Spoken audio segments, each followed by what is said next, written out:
Thank you very much for coming. Media, people from the media, we appreciate the great work that you do. Thank you for coming through to our mini press briefing. I'm calling it mini because it's not going to be a very long one. It's a short one. We're just introducing ourselves. I'm introducing myself. My name is Madam Sylvia Namwango NAWA. In ministry, I'm called Reverend Sylvia Namwango NAWA.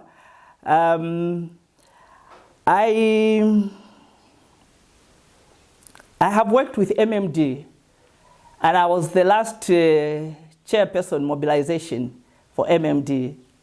And in 2021, I was their member of parliament candidate for member of parliament under MMD in the 2021 general elections. After that, I worked briefly with the Save MMD team. I was in the top executive team of the Save MMD. And after that, I left and I co-founded a party. And I'm the president of that party. It's Liberty Democratic Party. We are in the system, just waiting for maybe the last document to be signed, but otherwise we are in the system. So we are, I could say I'm president of Liberty Democratic Party in waiting. Today, I thought I should just add my voice to what has been going on in the nation. Two issues that I would like to talk about. The first one, I would like to address the issues of development in Western Province. The one that we call here back home, Kwahai, we call it Barotseland. So I would like to address the issues on development. With me here are my team, the ones that I always work with. I worked with them when we were campaigning in 2021, and they are still here. They are my support team. So the two issues, the development of Western Province. When you look at Western Province, from the onset, I was born here, I grew up here, I went to Holy Cross, but when you come back here, there's hardly ever any change. And now we are marking 60 years. In 2021, after our President Hakainde Hichilema was supported here and he won the election, we were very happy, we were excited, we thought, we knew there was going to be a change here. But unfortunately, that has not happened. It hasn't happened. Then the other issue that I'll just touch on briefly will be the Barotse issue. But now I'm talking about development, or the lack of development thereof. When you look at what is going on here, look at the road infrastructure. When you look at the road infrastructure, the first thing that politicians always politicize and talk about is the Mongu-Lusaka road. Yet when it comes to the issue of, okay, let's work on the Mongu-Lusaka road, it's not done. This is a road which brings us, where there is commercial value. It brings commercial value because everything that is happening in Western Province, in Barotseland, it's like Mongu is the hype. Everyone from the districts comes to Mongu. Even those who are coming across from Angola, coming through Sikongo, they are coming to Mongu. This is where the economic activity is happening. But you find the road is not done. The road is not done. It's taking so many hours to just move from Mongu to Lusaka or from Lusaka to Mongu. People will start off at 3 a.m. and arrive in Mongu at 15 hours. I mean, this is only a distance of 595 kilometers, but it has not been touched. Even now, this is 2024, it hasn't been touched. You talk about the other development that we have seen. So I'm talking about major developments in Western Province as far as the infrastructure, road infrastructure is concerned, that it is non-existent. Because at least if Mongu-Lusaka road was touched, then we would have seen, or we would have said that something has been done for Western Province or for Barotseland. You look at what has happened is the the bridge at Lwanginga in Kalabo. It's only that bridge. So you ask yourself that bridge, or maybe people will talk about, no, it's tourism. Tourism, how many tourists go there to Liuwa National Park? Because that bridge, for me, as far as I've seen, it's meant to make it easy for the people who go to Liuwa. But how many people go there? You talk about tourism. What kind of tourism is happening there? How is it benefiting the people of Barotseland? I don't see it. Yet it has been done. It's not even a major project because it's a small bridge. It's not a big bridge. It's not a big bridge. Big bridge is what we can call the one that is on Kafue River. That is a big bridge. That one on Lwanginga is a small bridge. 3, there was a proposal of the Livingstone-Sesheke Road. Livingstone-Sesheke Road, that is just 170 km or something like that. It's coming from Livingstone to Sesheke. It's making it easy, obviously, for us, for the people that are coming through Senanga to Mongu. But how much economic activity is happening concerning the entire Barotseland, the entire Western Province? Nothing, it's very little. And even then, we can't even talk much about it because it's just at gravel road stage. It's at gravel road stage. It's not that even bitumen has been poured on it. There's no tar there, not yet. Yet we are talking, this is 2024, from 2021 to 2024. The next road that they were talking about, I heard about the Narikwada road. This one also is just about, is it 70 Ks, 77 Ks? That one is in the pipe dream. That one has not even been touched yet.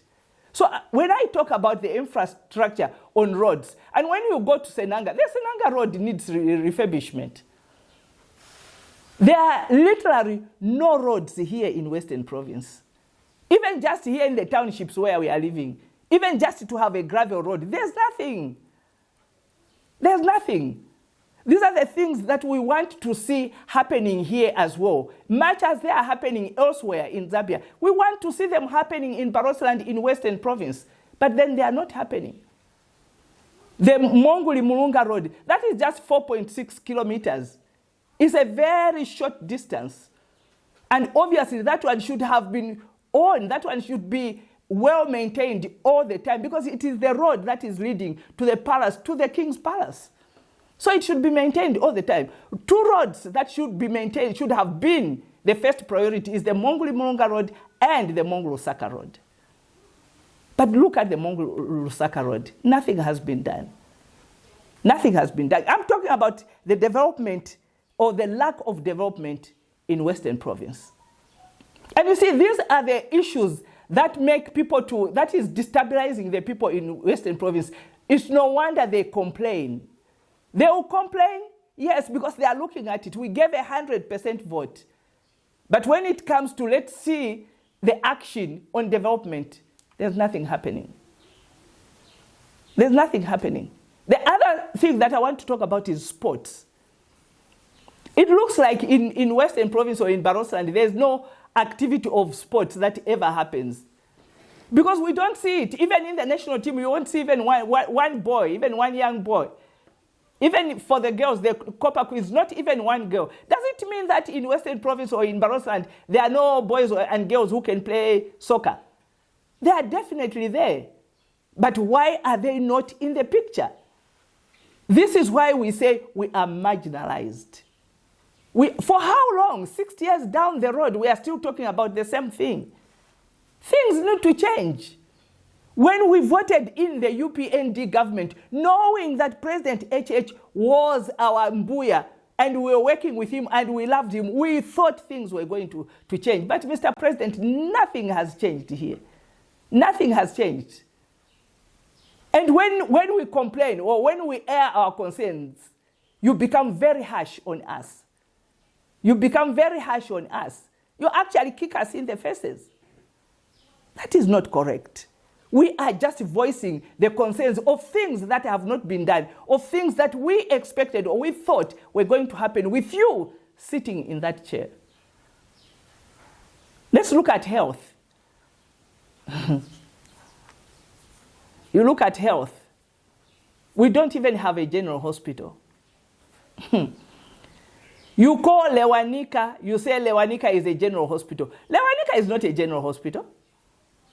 It hasn't got the status of a general hospital. It hasn't got.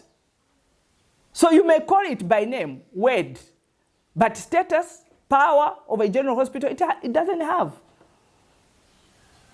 That hospital was built then during the time of the colonialists. It's 100 years old because they were celebrating 100 years old of Lewanika Hospital.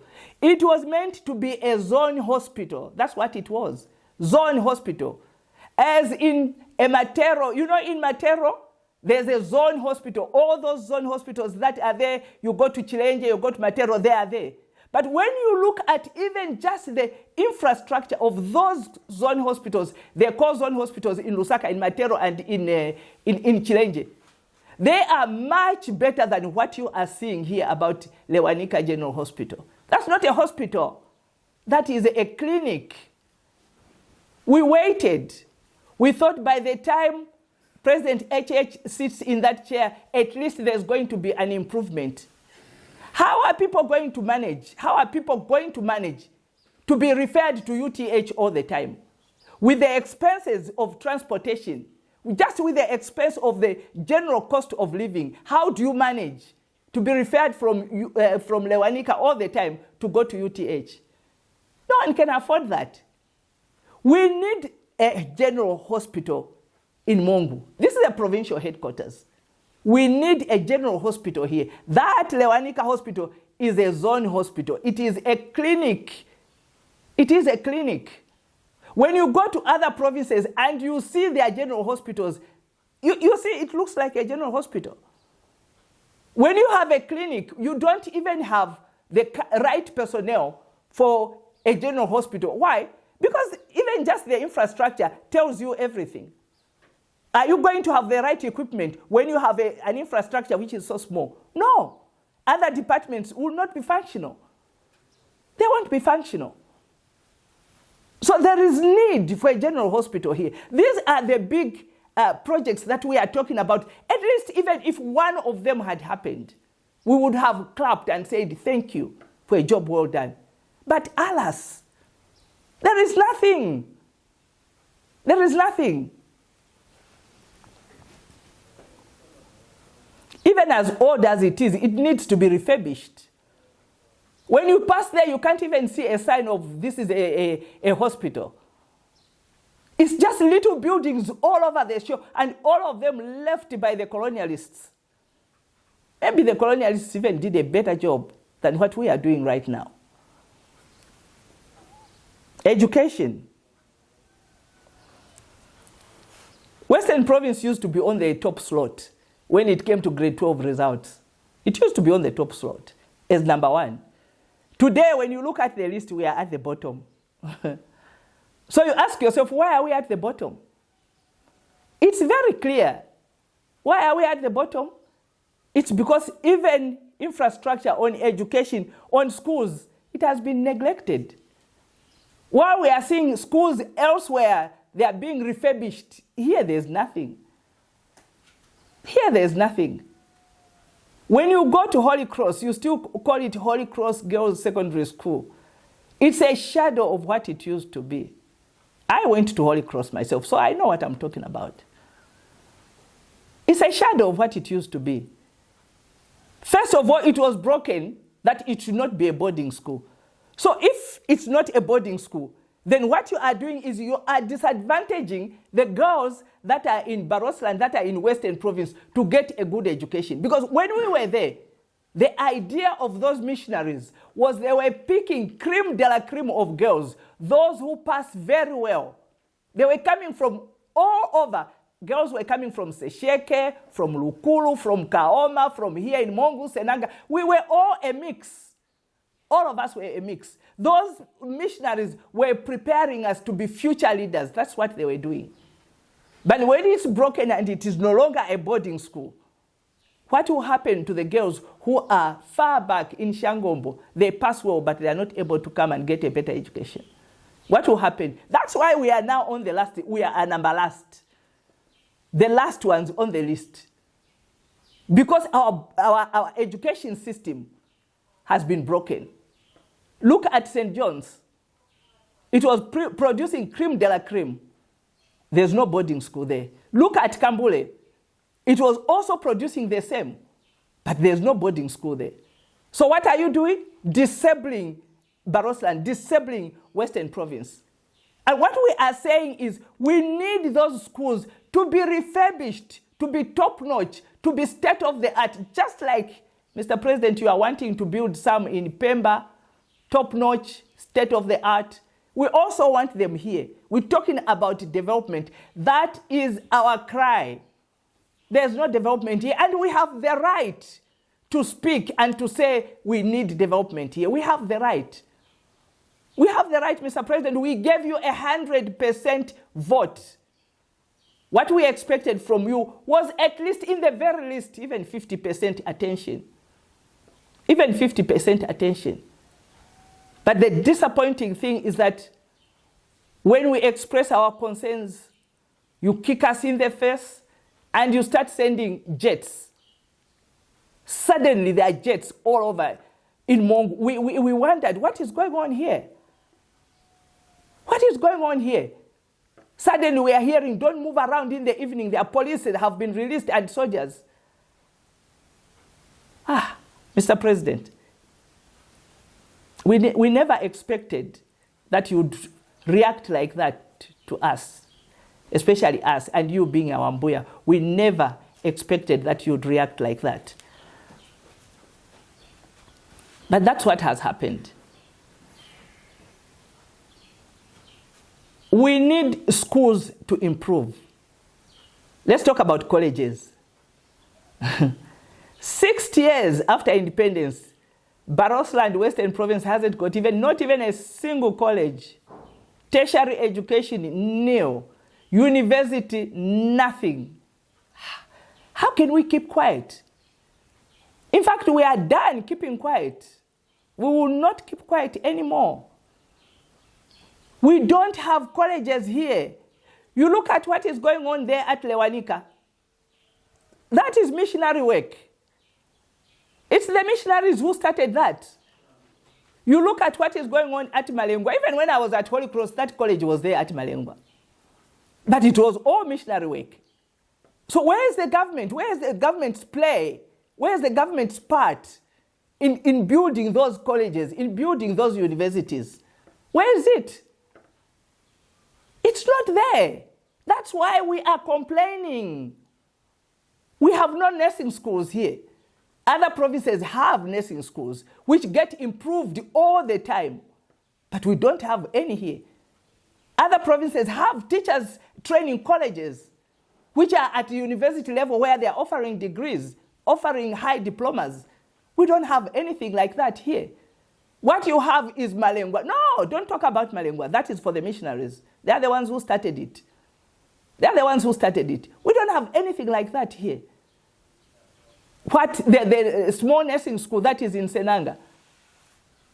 We are talking about nursing schools that will give degrees.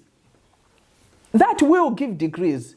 We are talking about having a general hospital that will be a teaching hospital, because the colleges there should be improved to degree levels. That's what we are talking about. We cannot keep quiet. 60 years down the line, we are not keeping quiet anymore. Even when you look at primary schools, when we were young, we had Barotseland National School. Then the one that they turned into Kambule Boys, it was Mongu Secondary School. Even why those names were changed, I don't understand. I just don't understand why they were changed. I mean, why change it? It's just Mongu Secondary School. We need primary schools by the government, top-notch primary schools. That we need them. We need them. We don't want schools that look like chicken runs. We don't want that. We want schools that look like they are schools of today. Primary schools, lower education, nursery schools. That is what we want. That is what we are actually demanding, because it is our right. We've also worked for it. It is our right. So education, from being number one, we are now at the bottom. How do you expect it to have university graduates? It means that what you are doing is you are killing this generation of Western Province of Barotseland, killing them of education, denying them the education. When you go into the rural villages, into the rural areas, it's even worse. It's heartbreaking. I've been there because I've been on a campaign trail. I've been there. I walked. I walked because there were no roads. I walked. All the way from Tapo going all the way towards Senanga, that side. I walked 60, 65 kilometers because there are no roads. You can't drive there. You can only walk. I had never been tired like that in my life. But I wanted to see for myself. So that picture, you recreate it everywhere. It's the same everywhere. There are no roads. Those roads, we demand them, Mr. President. You are running out of time because now this is 2024. And according to the calendar of a politician, it's 5 years per term. 5 years, it's short. This is 2024. 2025 is a year of mobilization and campaigning. 2026 is the elections. But we are demanding that development, that type of development.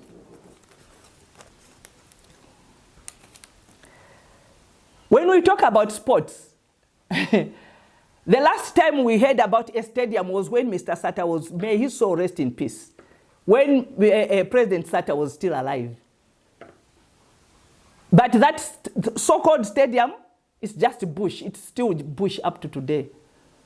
We also love soccer. We also want, when we are hosting the Africa Cup, we also want games to be played in Barotseland. We also, because we know what comes with a stadium. A stadium will come with hotels. A stadium comes with restaurants. A stadium. There are a lot of other business activities, commercial activities, economic activities that are attached to a stadium. A lot of them. That brings development in a place. So we are also demanding a stadium. We want it. We want also our people to experience sitting in those stadiums that are sheltered. We want them to experience that. We are demanding that, Mr. President. It is our right. Let's talk about the airport. Zambia is building an airport in Choma. We have an airport here. I think it has a lot of potholes even. It could be refurbished and upgraded to international standard. We don't need to be driving to Lusaka in order for us to fly to South Africa, or to fly to Zimbabwe, or to fly to Botswana, or to fly to the UK. We need to take off from here. 6 years down the line. This is a provincial headquarters. We need an airport here. There's an airport in Kasama. So if we talk about commercial activities, what commercial activities are happening in Kasama? If there can be an airport, if you can build an airport in Kasama, you can build one here in Mongu as well. It's a provincial headquarters. We are connected to the other countries, to Angola, we are connected to Namibia, we are connected to Botswana. It's a route. So that we could create a lot of economic activities here to better the lives of the Barotseland people. Poverty levels are at, and it's something else. You can't even begin to imagine or even begin to describe it. You can't. We need an airport here. One of the good things that our late president, Dr. Kenneth Kaunda, did was to leave, may his soul rest in peace, was to leave airports. Even in Kalabo, there's an airport, Lukulu, there was Kaoma, there was here, there was. So it was all covered. Even in Senanga, there was provincial headquarters. We need an airport. I'm talking about economy. The economy of Western Province of Barotseland also needs to be upgraded, Mr. President. It needs to be upgraded. We have to talk about it because dialogue is the best way to go. The same way that I've spoken about development here, let's talk about Barotseland. Let's not go behind corners. Mr. President, you always say numbers don't lie. For real, numbers don't lie. Even the literature and maps that were documented don't lie, Mr. President. We were shocked. We were disappointed when you uttered those remarks. But what has been said has been said. A lot of people have talked about it, so I'll not go much into those details of, when it was written, when it was not written. I'm just going to address the main issue where you say that it's a unitary state because there was an agreement. It is a unitary state, yes, because there was an agreement. If the agreement is abrogated or it's disregarded, how can it be a unitary state? Then it means you are breaking it. You are breaking it. When you break it, then it means that it doesn't hold anymore. Let's talk about these issues. Let's debate on these issues. Let's find a way forward to these issues. We are the generation that are supposed to bring about that change. We don't want our children and our grandchildren to still come and argue about the Barotseland Agreement or about the unitary state of Zambia. No. We are here, Mr. President. All of us are educated. When you see me, you see Western Province, Mr. President. When you see me, you see Barotseland. That's what we look like. When you see me, this is what Barotseland looks like. We've all gone to the same university. The same university you attended, we attended it as well. The same exposure you've had, we have it as well. So surely we can sit down and dialogue, talk about this thing so that we find a win-win situation for all, not win on one side. So let's make sure that it is a unitary state by looking at the agreement. If the agreement looks like it's a bit maybe overtaken by events, there is no contract or agreement that cannot be renegotiated. There's no contract or agreement that cannot be renegotiated. So we can sit on the table, we dialogue, we renegotiate, so that at the end of the day, it's win-win for all of us. It's win-win for all of us. But to expect us to keep quiet about this, no, we are not going to keep quiet until we also get what we want. Each side is supposed to meet. We meet each other halfway. You compromise here, we compromise here, we meet halfway. That's what we need to do. We need to behave like people who are educated, people who are mature, people who see way forward for the future. That's what we need to do. To use threats, to use divisive methods, that is not going to work. Anybody, no matter how weak they are, if you push them in a corner that they have moved until they reach a corner where they can't move anymore, they'll also lash out. Because now it will be called survival. You don't want violence. The people of Barotseland, the people of Mongu, lots of people are calm people.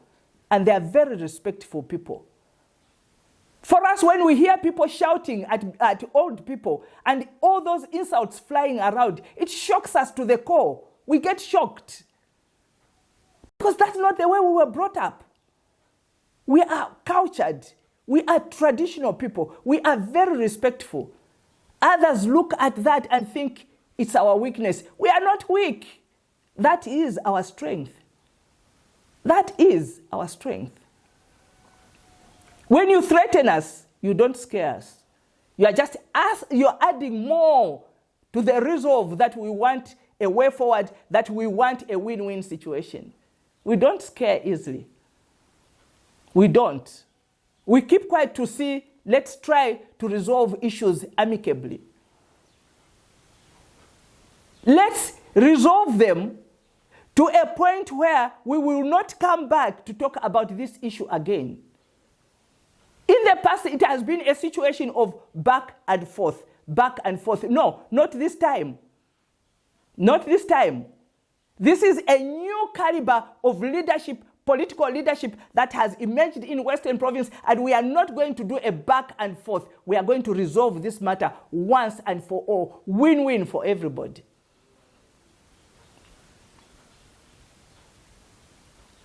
Mr. President, BRE is us. That's who we are. Our king, our Litunga, is our father. He is our father. The Ngambela is our father. The entire Kuta is our father. BRE is who we are. I hear divisive words here and there. Professor Ngoma also added his voice there, speaks a bit of truth, and then he goes away. He brings in his own opinion. The Lamba people also talked about it. It's their opinion. We are talking about our issue here.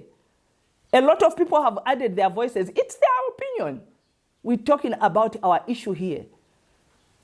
You want to separate us from the Nkoyas and the Mbundas, saying, no, there are other people there, there are Nkoyas, there are Mbundas.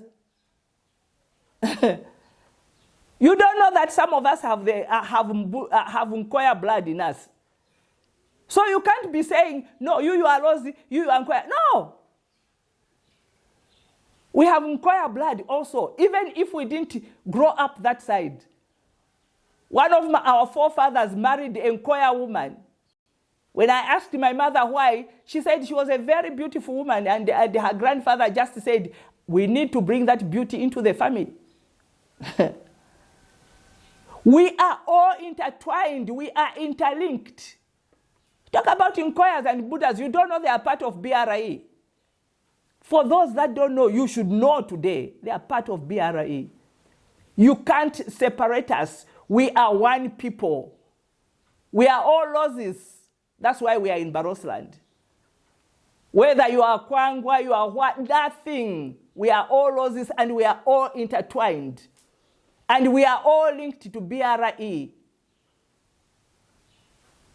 BRE is our heritage. That's who we are. That's who we are.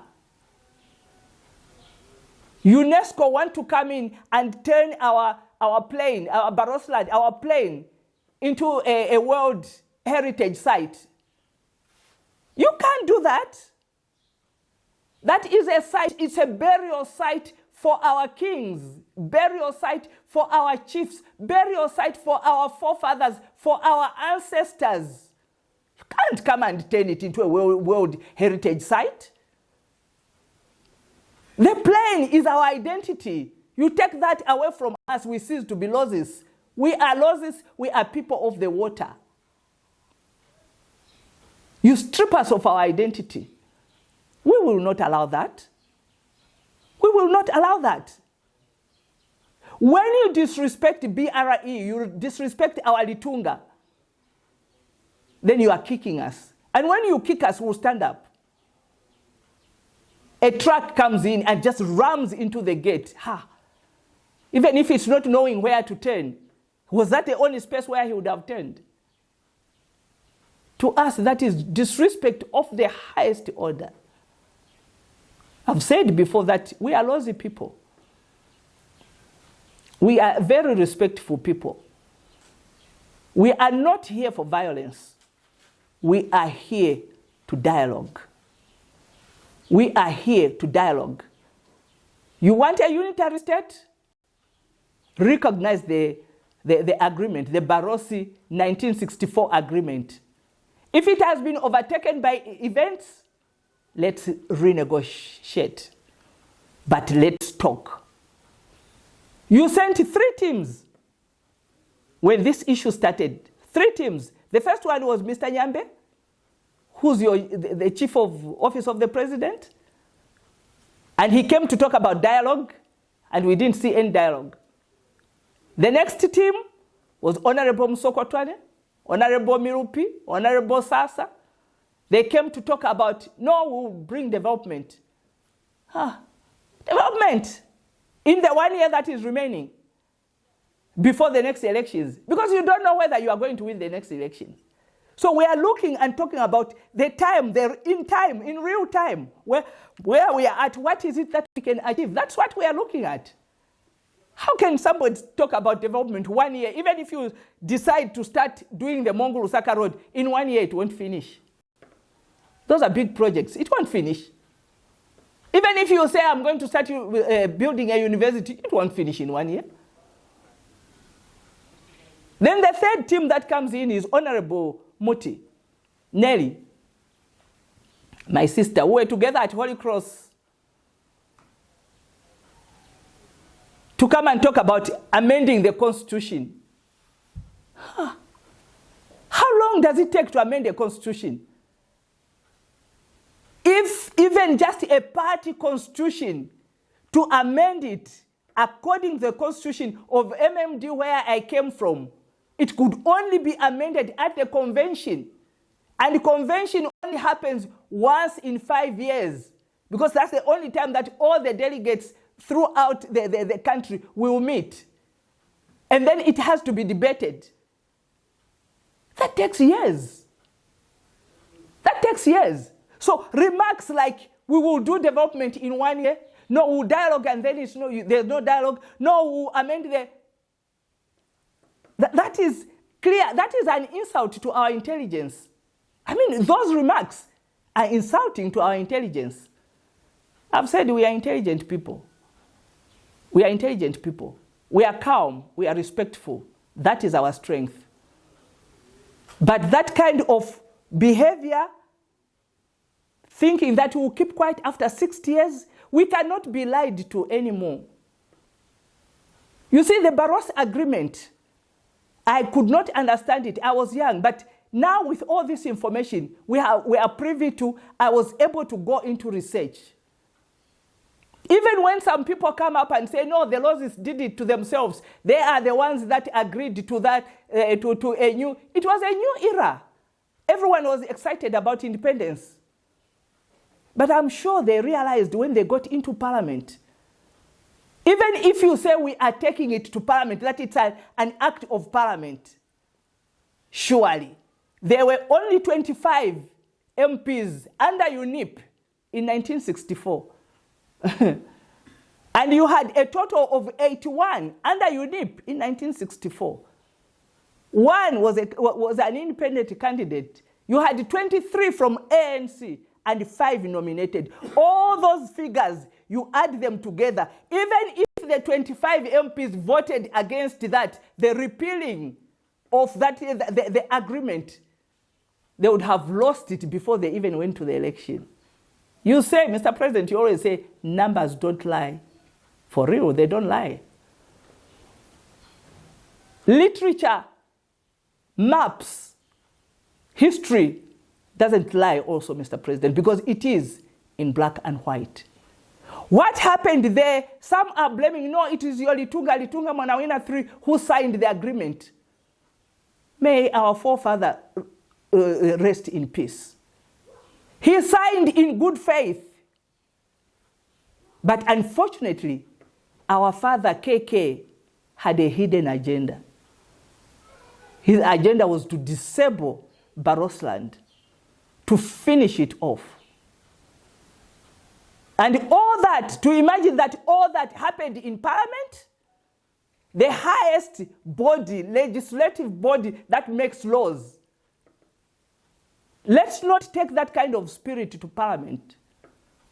It is the highest body in the country. It needs to have honor.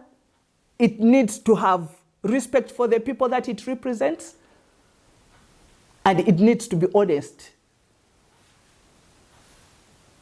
Even today, if you decide you are cutting a Western province again, you will say we are taking it, it's an act of parliament. Obviously, it's according to the constitution of Zambia. You take it to parliament. Just looking at the numbers, we lose before we even get to an election there. All that are for A, raise their hands, A. No. We will lose because numbers, we look at them. 156, we only have 16 here. Let's look at the agreement. If it has been overtaken by events, let's renegotiate it so that each one is happy. So that each one is happy. We complain, even in your cabinet, Mr. President, let me come back to you, even in your cabinet, you only have 2 MPs that are in your cabinet. I'm not going to talk about the third one. 2 MPs, the ones that you nominated yourself. So what you are telling us is the caliber that we vote for here are not cabinet material.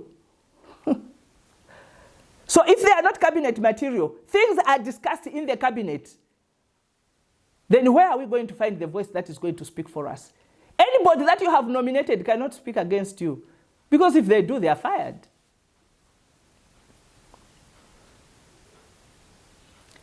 Unitary state, let's respect the agreement. If it looks obsolete, overtaken by events, let's renegotiate it.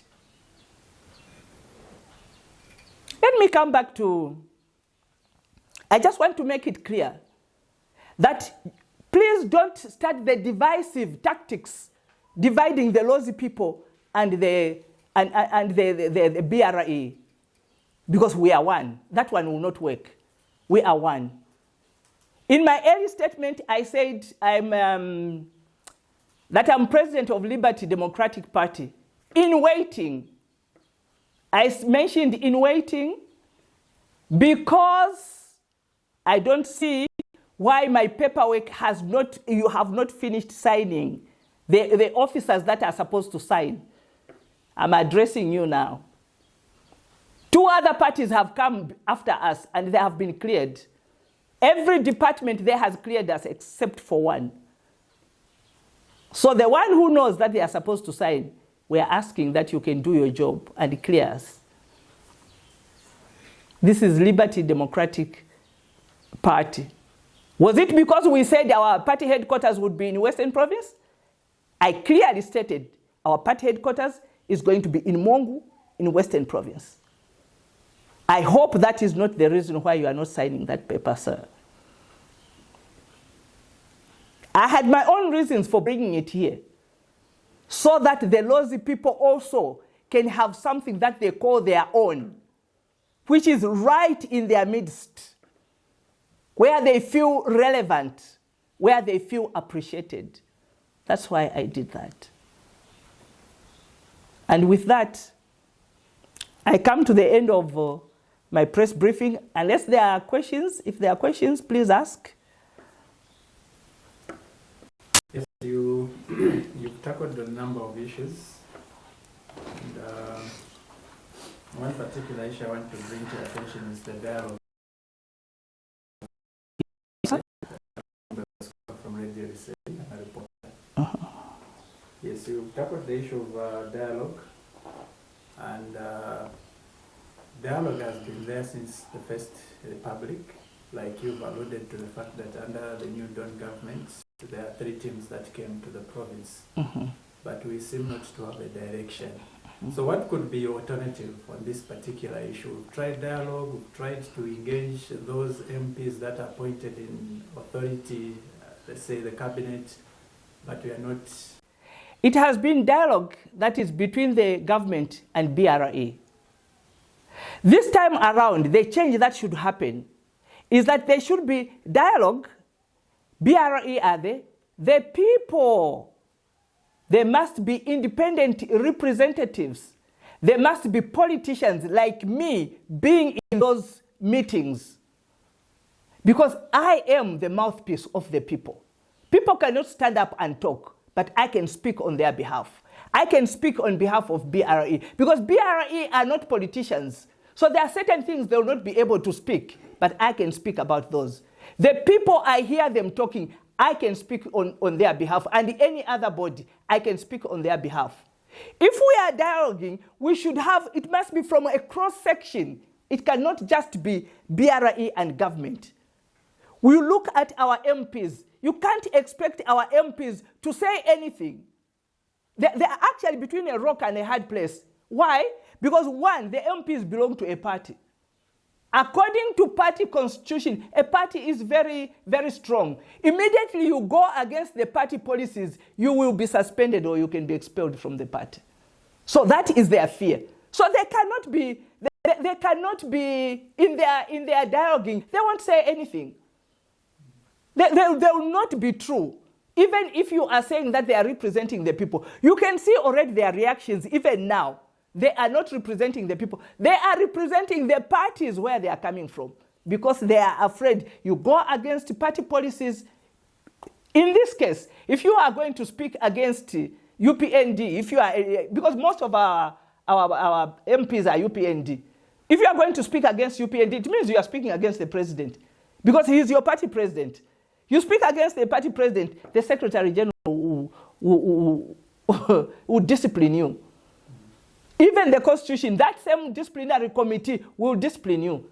So they will not be straight in their dialogue. But what we are looking for is from a cross-section of people. You see, when you are in court and you have those, what are those? Members of the jury. Where do they pick such people? Cross-section of people coming in, people who don't even know each other. That is the kind of dialogue that I'm talking about. We bring in the youths. We talk to them. Let them also be part of that. Bring in the women from the society. Let them be part of that. But if it's just going to be between BRE and government, you don't know what they are going to agree in there. And then even the resolutions, they never get to the people. So if the resolutions don't get to the people, no information is coming to the people, it means people start speculating. You are hearing a lot of speculation going on. May be true, may not be true. But because people do not have the information, they will speculate. Yes. So they will get to hear, oh, this is what is happening in Western Province. So for us to mobilize ourselves, this is the beginning of us mobilizing ourselves towards this dialogue. This is just a start. Mobilizing ourselves. Because we would want representatives from a cross-section of the society, of the lazy people, to come and sit in that dialogue. Let it be an endeavor. Let it be an endeavor. Representatives from all the districts must come in so that we can find a way forward. It should not just be government and BRA. I was reading what the spokesperson minister, Honorable Mwetwa, what he was saying. He says we are going to use silent diplomacy. What is the meaning of that? What is silent diplomacy? What is that? Is it a way of you will speak silently, then you have resolutions? Then, no, we resolved to work together between BRA and government. And you expect us to listen to that and take that in? No. If you have resolved, tell us what you have resolved. And let's also have our take on that resolution. Because Barotseland is for the lazy people, the silent masses.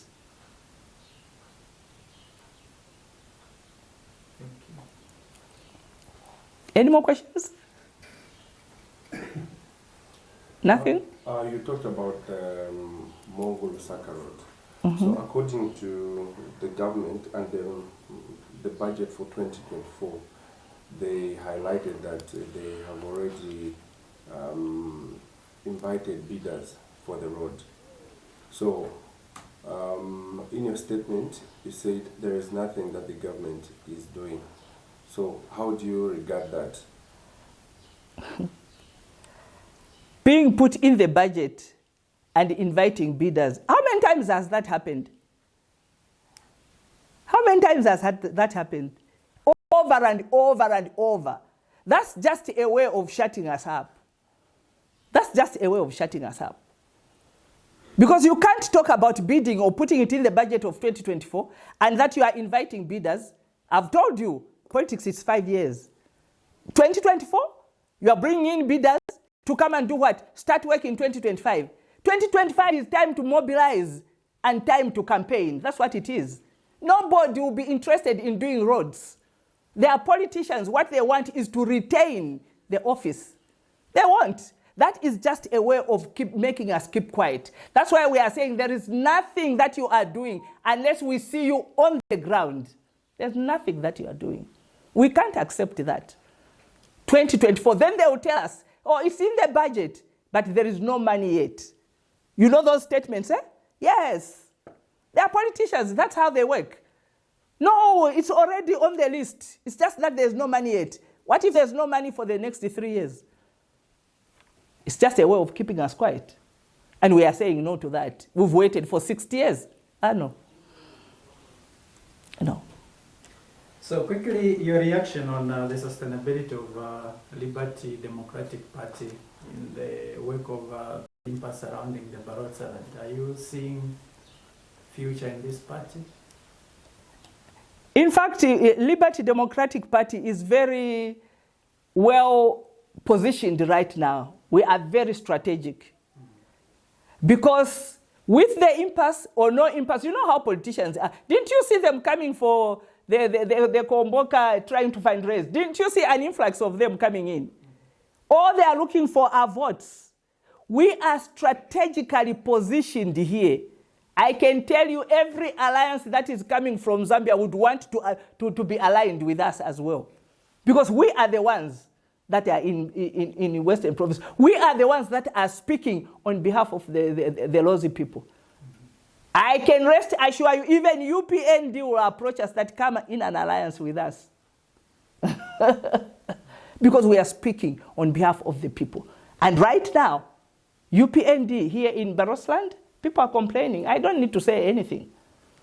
It's common knowledge. I don't need to say anything. People are complaining. And they know they are in a very bad position right now in Barotseland. That 100% they enjoyed, it's not happening. In 2026, it's not happening. It's not happening. So how far is the process in terms of registering the party with the Register of Societies? I told you that there's only one office that hasn't cleared us. That mostly you are done? All of them we are done. We are in the system. Only one that has not cleared us. That's why I'm asking, could it be because our party headquarters is in Western Province, is in Barotseland? That's why you are not clearing us? Clear us. Clear us. We are good standing citizens, law-abiding citizens who just want to contribute to the progress and the development of this nation and of Barotseland. Thank you very much. Thank you. We are done? Sure. Thank you so much.